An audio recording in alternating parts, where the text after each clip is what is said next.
ছেলে রাজপথে থেকে আন্দোলন সংগ্রাম করেছে, রাজনীতি করেছি আমরা বলেছি আমরা ছাত্রদল করি। আমরা প্রকাশে আমরা এই সরকারকে পতন করার হুঁশিয়ার দিয়েছি আমাদের কেন্দ্রীয় সংসদ নেতৃবৃন্দ থেকে, জেলা থেকে, ইউনিয়ন থেকে, ওয়ার্ড পর্যন্ত প্রত্যেকটা নেতৃবৃন্দ। তো আপনারা অনেক মনের বল নিয়ে কিন্তু লড়াই করেছেন।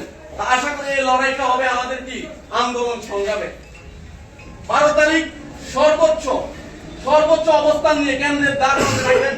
কোন ধরনের কেন্দ্রকে দায়জামনা করতে দিবেন না। আর সাধারণ জনগণ শান্তিপূর্ণভাবে ভোট দেবে। কেন জানেন? আপনারা যদি সাধারণ জনগণকে শান্তিপূর্ণভাবে ভোট দেওয়ার ভরসা দেন, জনগণ কিন্তু ভোট কেন্দ্রে আসবে। আর যদি জনগণকে যদি বলেন ভাই হাইজো হবে, জনগণ আসবে না। কিন্তু বাংলাদেশে কালচার কিন্তু ভালো না। তো জনগণের কেন্দ্রে ঢুকাই আবার বাসায় নিয়ে দিয়ে আসবেন, এটা ছাত্র দলের কাজ। সবাইকে আমি আবারও বলতেছি, আপনারা একটু কষ্ট করতে হবে। আমরা গত 17 বছর, আমি জানি অনেকে মামলা হামলা বাড়ি ঘরে ঘুমাতে পারেন নাই, ঠিক আছে?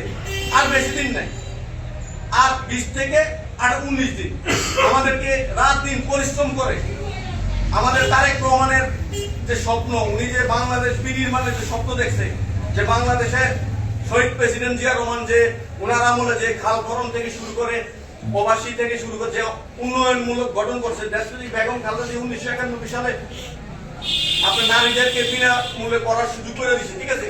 এই কর্মকাণ্ডগুলো আমাদের ধরে তুলতে হবে। এই কর্মকাণ্ডগুলো যদি ধরে তুলতে পারি, আশা করি এই কুমিল্লাতে 11টা আসন, এর মধ্যে দক্ষিণে হচ্ছে 6টা আসন, এর মধ্যে বুড়িচং ব্রাহ্মণপাড়াতে জসিম ভাই সর্বোচ্চ ভোটে এমপি হবে, ঠিক আছে? তো আমরা যারা ছাত্রদল করি, আমরা তো আর সবসময় আসতে পারবো না, ঠিক আছে? আমরা আমাদের এলাকায় কাজ করতে হবে। তোমরা যারা আছো, আমাদের জসিম ভাই আছে, পাঁচজন নেতা ভাই আছে, পূর্বী একটা ভাই আছে, তারা এই এলাকার স্থানীয়, তারা এক একজন এক এক ইউনিয়নের, অন্তত তাদের পরামর্শ নিয়ে যেভাবে আগামীতে জসিম ভাইকে এমপি বানানো যায়, তারেক রহমানকে প্রধানমন্ত্রী বানানো যায়, তো আমরা সবাই মিলে যদি শপথ করি, ইনশাআল্লাহ আগামীতে আমরা সুন্দর সমৃদ্ধ বাংলাদেশ গড়তে পারবো।